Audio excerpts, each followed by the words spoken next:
I knew it! I freaking called it! I called it! I called it! I called it so freaking hard. Casca. Casca is going to die. I was growing fond of her character. You know, I was really growing fond of her character after these past two volumes, volumes 6 and 7. I was really enjoying Casca's character.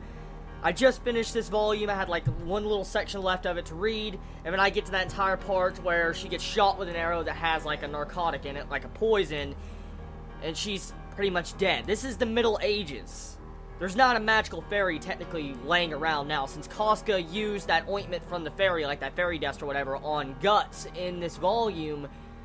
Pretty much, they're fucked. That is the only way Casca could be saved, okay, at this time, is if Guts gets over there, and he has some form of that fairy, like dust or whatever, like whatever it's called, left to be able to heal Casca. That's the only thing I could see at this moment that could possibly heal Casca.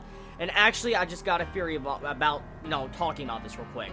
So, earlier on in the manga series, okay, Guts was talking to that fairy. I forget the fairy's name for some reason, but it's been a while since I've read the fairy's name or whatever. But anyways, that fairy that was hanging around Guts at the early portions of Berserk, pretty much, I remember Guts clearly stating that he hated fairies. He hated the fairies' kind and stuff. And I think the reason why maybe Guts hates the fairies' kind is because the fairies could not save Casca.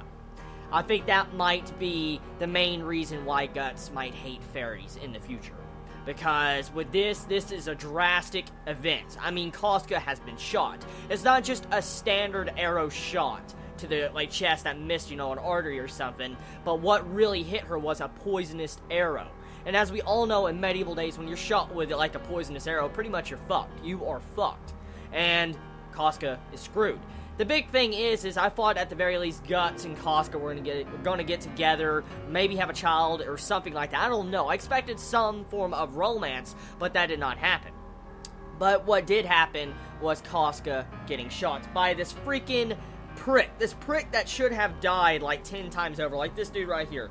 This like horrible piece of shit right here. This dude right here that let his own brother die, sent 100 warriors in against Guts to die, plays dead, and goes back to the capital thinking he's fine, and then he tries to fight Casca and he puts her down because she's a woman.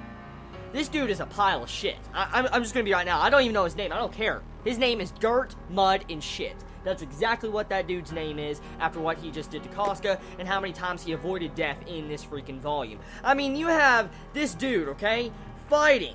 Freaking like, you know, he's fighting Guts. 100 men underneath this dude's control fights Guts, okay, in the forest. And Guts single-handedly solos everybody in this fucking forest. I want to show you the image that it looks like. Like, dude, Guts is like fighting like a monster in this forest. Let's see. Yeah, right here. Perfect image. Look at that image right there. He is fighting all these men by himself.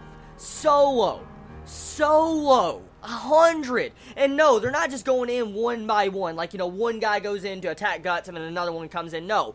They're actually all surrounding him and attacking him at once. And Guts is fighting them off. And the way the artwork looks in that entire scene. Oh! An anime could not do this series justice. I know it has an anime. I know there's anime and 3 movies to Berserk, and I have been told that the anime technically is garbage. I haven't watched it, so I can't really judge the anime because I haven't watched it, but from what I have heard from you fellow Chibits is that the anime sucks because it cuts out everything and stuff like that. But an anime, from my perspective, could not do justice to what is this arc. Like, this one scene I see, like, if I can find it, I'll show you, because it is just, it's beautiful, what they do. Where is it? If I can find it. Oh, there it is. Right there. That castle. Like, look at that fucking artwork. Look at that fucking art. That artwork right there, just, I don't even want to know how long it took to draw that. That is, the grittiness of this image, like, look at the corpses underneath. Like, you see the details. Like, you see the dismembered arms on the ground, and you see the artwork of, like, the dust storm in front of the castle. And you see the different layers, like the 3D different layers of the castle and the mountain above it. Oh my god, the artwork is... I don't even... Oh my god. Now, one thing I like about this volume that really fucking scared me, like, oh my god, was that scene, or this panel. Griffith states in this volume, in this specific panel, that he has no problem technically with walking over everybody and crushing their dreams for him to achieve his dream. And he can't be the only person that's going to be unclean in the entire, campaign to achieve his dream. And that is so fucking scary, the way he scratches at his arm. You see the blood, like his skin just peels off and the blood coming out. Oh, nightmare freaking feel. That is creepy as fuck. It is so creepy. And that doesn't even begin to show you, like, what is really beautiful about this. Like, this right here, this scene. Guts has to be a very intelligent, the writer, I didn't mean Guts. Kentaro, the writer, the mangaka, is intelligent with his artwork. He does some symbolism with this panel right here, okay? You see all these different little dots and lights? The symbolism in this panel represents everybody. Everybody down in there in the camp, you know, beyond this tree. It's everybody's dream. And you look at this panel, Guts says that Griffith's dream is a blazing inferno. Like, his dream is that massive, while everybody else is tiny little dots. The symbolism in, like, the power Griffith has and shows in Guts' heart is crazy.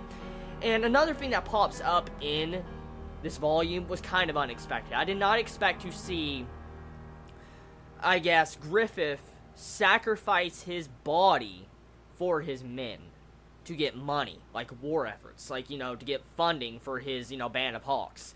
He actually gave his body up to this governor and slept with this dude. He slept with this governor to get money. And I understand the reasoning. He needed money to fuel his dream, but you could definitely tell it plagues his mind in this. And the big picture I see in this volume about this entire situation with, you know, Griffith sleeping with this governor. The governor is the dude on the other side of the battlefield. For instance, the band of hawks are currently up against this fortress. This fortress called Doldre, I think it's called. I probably mispronounced or whatever. But this fortress that has been standing for hundreds of years to thousands of years has never been toppled. And so you have the band of hawks going in trying to topple it for their fellow king in Midland. And this dude, the governor, that slept with Griffith at the beginning of this volume, we find out, is the person leading the army that Griffith is going against. And so, what is interesting about the volume that really gets me is that Griffith lines up his troops, his entire army. He lines up his army. His band of hawks are going in pretty much by themselves. He lines his army up against the riverbed, for instance, the river. And usually in a war, let's think about this. If you're at a war in the old medieval days, and you have a river behind you, and you have a big-ass fucking castle and desert in front of you, and let's say you lose that battle in front of you in the castle, people in the castle, you know, have a stronger army, and they come out and wipe you out, you have nowhere to run. You have nowhere to run whatsoever. But here is the intelligent part I noticed about this volume. At first, it looks like it's just coincidence and it's luck that the governor came out to capture Griffith alive. But here's the big picture I see in this volume. The governor obviously wants Griffith as a sex slave. It's pretty fucking obvious, okay? He wants Griffith and wants to use his body and probably have him as a slave and sleep with him anytime he wants. Pretty much. That's what the governor wants and why he came onto the battlefield, to personally make sure nobody kills Griffith. And that entire aspect is going to be the downfall of this governor. Because Griffith has different motives. As right now, I can see different motives Griffith has set up. At the end of this, he planned on the governor and everybody in the army to leave the castle to come attack the Band of Hawks. Because he has Casca's group, Casca's army, wait outside of the castle, like, unnoticed, undetected, like, on these mountainsides, and waited until the entire army and forces left the castle for Casca could go in and take it over. Which in turn leads to, the asshole shit dude at the end to, put an arrow in Casca. I highly doubt, Griffith planned for that, but I mean, he's willing to walk over anybody to achieve his dream, so he might have actually planned that too to begin with. But besides that, okay, is that Griffith already planned that the entire army would come out of the castle. He knew, because he had Casca sitting there. And so he knew the governor was in there. He knew it too.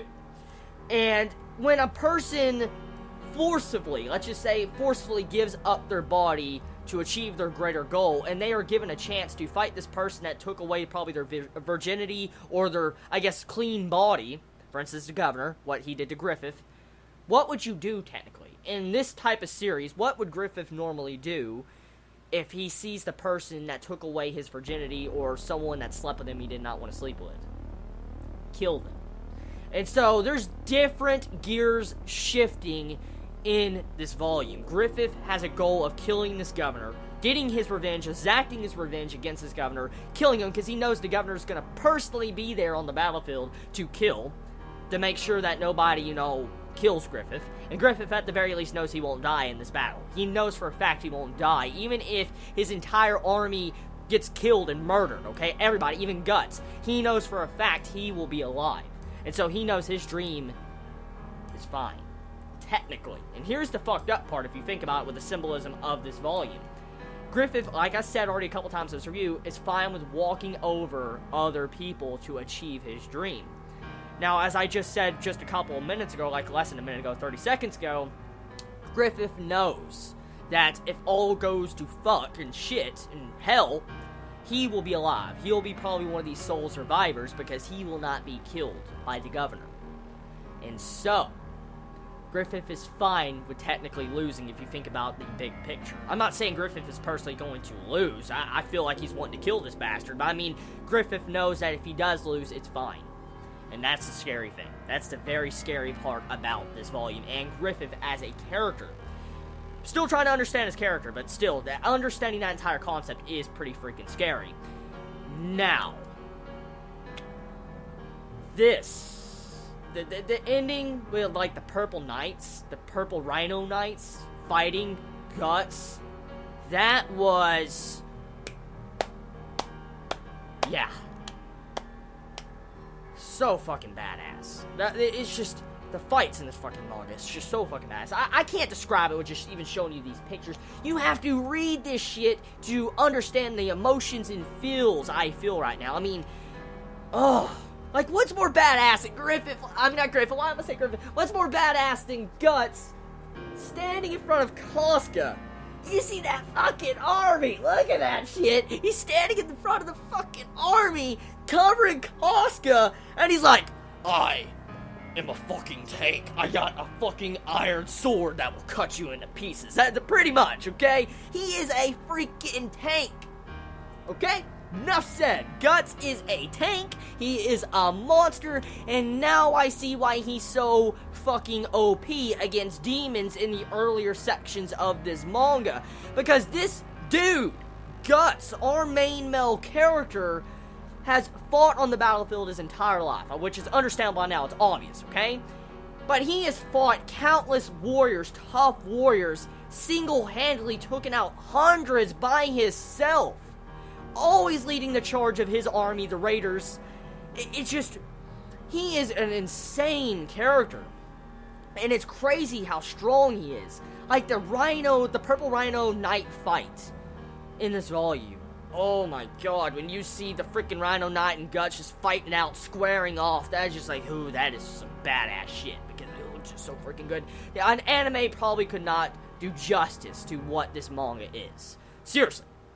To captivate and, I guess, perceive the emotions that this manga gives off, like, the emotions from each panel, as I've stated quite a few times already by reviewing this, there is no way, unless you have Madhouse that has done the Hunter x Hunter 2011 anime, there is no way in hell someone can, capture or perceive the emotions and the tension and the feels from the panels or the manga.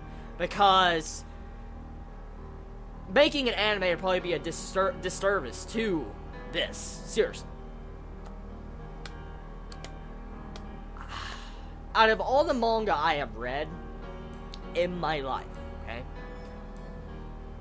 Berserk is definitely already in my top 10, because the gritty story, the dark plot, the dark themes, the characters, the complexity, and the way I could see the symbolism of the characters, and the way Kentaro uses the symbolism of dreams and different stuff like that with Griffith, Guts, Casca, different stuff like that, and the foreshadowing he puts in is breathtaking. It really is breathtaking. Like I said before, the only way you could hate this series, honestly, is if you are not mature enough to understand the themes. Seriously. Or it's just not your taste. Like you hate gore and violence. Because the maturity, the seriousness, the grittiness, the badassness, the great characters, the personalities, the feels of the drawings, the artwork, it all comes into almost a masterpiece. Nothing is a masterpiece. Truthfully, at the end of the day, I can't, even though I say it's a masterpiece, it's good, nothing is perfect. Nothing is. But Berserk, it definitely is on that level of almost perfect from what I have read so far. From what I've read. I don't know what happens in the future or not, but from what I've read, it's almost perfect. But it's never going to be perfect, because nothing's perfect. But it's sad it's like that, but I mean, still. This...